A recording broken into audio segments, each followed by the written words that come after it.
Think about the person you trust most in your life. The person who, when they say they will do something, you know with certainty it will happen. No reminders needed. No follow-up. No worry. They say it and they do it, as simple as that. Now think about the opposite. Someone whose words and actions consistently do not match.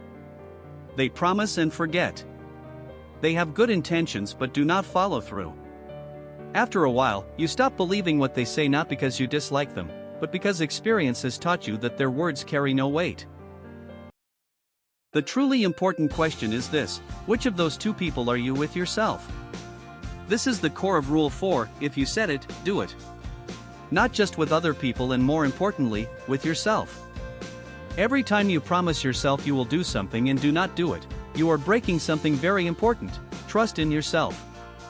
And when you do not trust yourself, every plan, every goal, every resolution becomes hollow, because a deep part of your brain knows those things may not happen, just like many times before.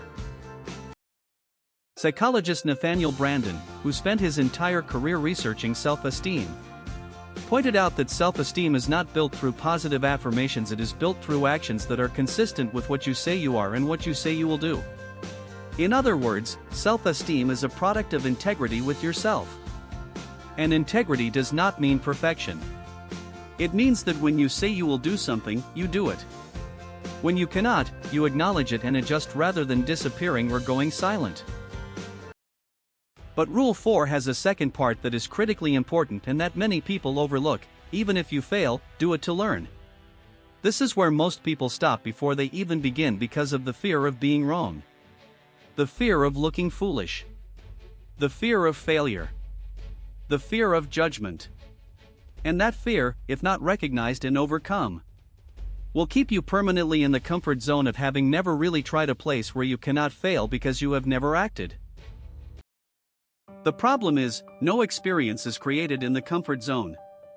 No skill is built without contact with reality. No understanding deepens without passing through failure. This is not inspirational philosophy, this is how the brain literally learns and develops. Our nervous system does not learn by reading about how to do something, it learns by doing, receiving feedback from reality, adjusting, and doing again. This is the most fundamental human learning loop, and there is no shortcut around it. Thomas Edison illustrated this principle most famously. When asked how it felt to have failed more than 10,000 times before inventing the light bulb, he replied that he had not failed 10,000 times, he had successfully found 10,000 ways that did not work. This is not just an optimistic attitude. This is an accurate description of real learning. Every so-called failure is a data point. A piece of information you cannot obtain in any other way than by trying. And those pieces of information, accumulated through each attempt, eventually lead to results that no one thought were possible. Psychologist Dweck at Stanford University spent more than 3 decades researching the growth mindset versus the fixed mindset. People with a fixed mindset believe ability and intelligence are innate and fixed, either you are good at something or you are not. For these people, failure is evidence that they are not good enough, and so they avoid challenges that might expose that inadequacy. People with a growth mindset, by contrast, believe that ability can be developed through effort, learning, and experience. For them, failure is not evidence of inadequacy, it is information about what needs to be improved. And the difference between these two ways of seeing creates an enormous difference in life outcomes over time. Dweck's research shows that a growth mindset is not an innate trait, it can be built and strengthened. And one of the most effective ways to build it is to change how you interpret failure. Instead of asking, "How did I fail?" a closed question that leads only to shame and withdrawal, ask, "What did I learn from this? And what will I do differently next time?" Those open questions keep you in learning mode rather than defensive mode. There is a concept in the business and innovation world called fail fast, learn fast. This concept became widespread in Silicon Valley culture and has been adopted by many large technology companies as an operating principle. The core idea is, rather than spending months or years building something in secret hoping it will be perfect at launch, Release the earliest possible version, collect real feedback from users, and improve rapidly based on that feedback. Companies like Amazon, Google, and Apple did not succeed because they never got things wrong. They succeeded because they got things wrong faster, learned faster, and adapted faster than their competitors. The fail fast, learn fast principle is not just for companies, it applies to every individual in every area of life. Want to learn to cook? Cook, even if the first dish does not taste good. Want to learn programming? Write code, even if that code has bugs. Want to start a business? Sell something, even if no one buys the first time. Every unsuccessful attempt is a lesson that no textbook can teach you. But to do this, you need to face directly the fear of being judged, one of the deepest human fears.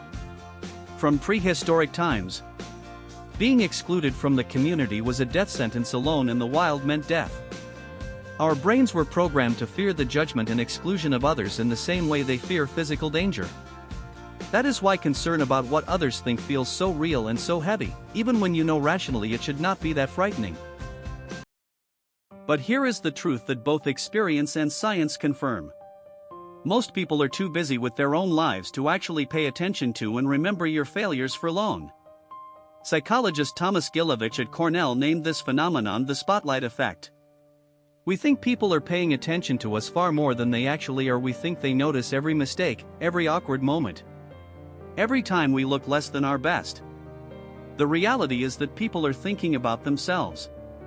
The spotlight you think is shining on you is actually shining on them from their perspective.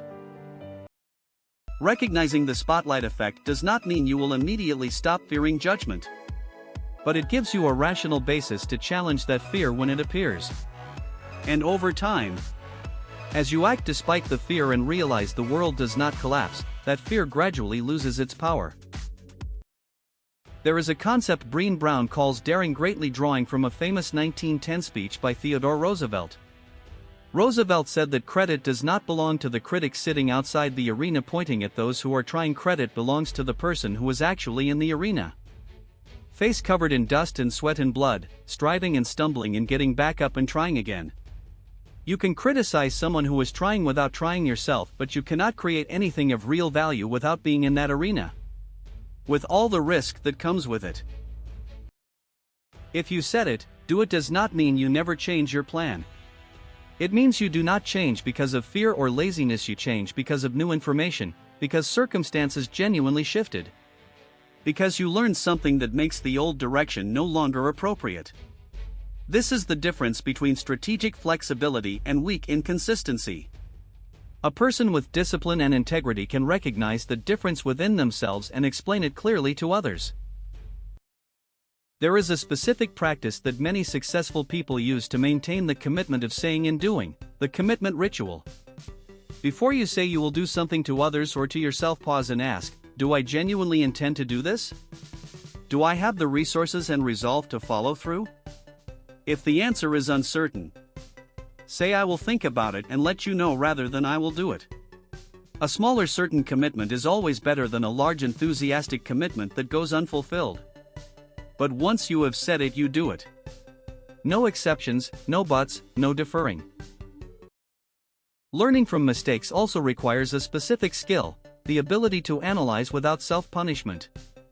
When something does not go as planned, there are two common reactions: either blame everything entirely on external circumstances and learn nothing, or blame yourself so harshly that you cannot see the situation clearly. Both are ways of avoiding real learning. The third path is realistic analysis. What happened? What did I contribute to that outcome? What could I control? What will I do differently next time? No judgment. No emotion. Just data and lessons. Many successful leaders and entrepreneurs practice what they call the after-action review, popularized by the US military. After every project, every campaign, every important decision, whether successful or not, they sit down and answer 4 questions. What happened? What was supposed to happen? Why was there a difference? What can I do differently next time? This simple practice, when done consistently, converts every experience, including the most painful ones, into raw material for growth. There is a famous story about Steve Jobs that few people know well.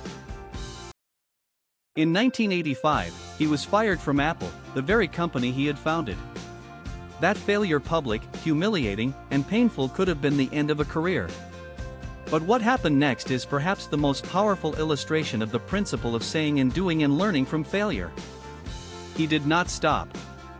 He founded Next Computer and Pixar, two companies that taught him lessons about management, creativity, and building company culture that he could not have learned any other way. When he returned to Apple in 1997, he was not the same Steve Jobs of 1985. He was a better, wiser version, forged by the very failures that many people thought had ended him. An important point about "if you said it, do it," it applies directly to how you build credibility and trust in the eyes of others. In every relationship, professional, personal, family, friendship, trust is not built through well-chosen words.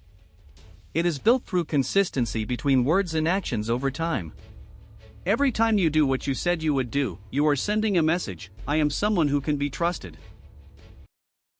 And that trust, once built, is one of the most valuable assets a person can have in life and career. It opens opportunities. It opens collaboration. It opens deep and meaningful relationships. Conversely, when your words and actions consistently do not match, trust is eroded piece by piece, and once lost, it is very difficult to rebuild. Interestingly, people are generally more willing to forgive someone who made a mistake and honestly acknowledged it and tried to fix it, than to forgive someone who made promises repeatedly and never kept them. This is why "if you said it, do it" matters more than always say the right things. Finally, I want to speak about the relationship between this rule and the capacity to face uncertainty, one of the most important capabilities of the 21st century. We are living in a world that changes faster than ever before. The skills, knowledge, and strategies that are relevant today may not be relevant in 3 to 5 years. In that world, the ability to try, fail, learn, and adapt quickly, that is the core survival competency. The person waiting for certainty before acting will wait forever. The person willing to act with imperfect information, learn from the results, and adjust, that is the person who will adapt and thrive in any environment.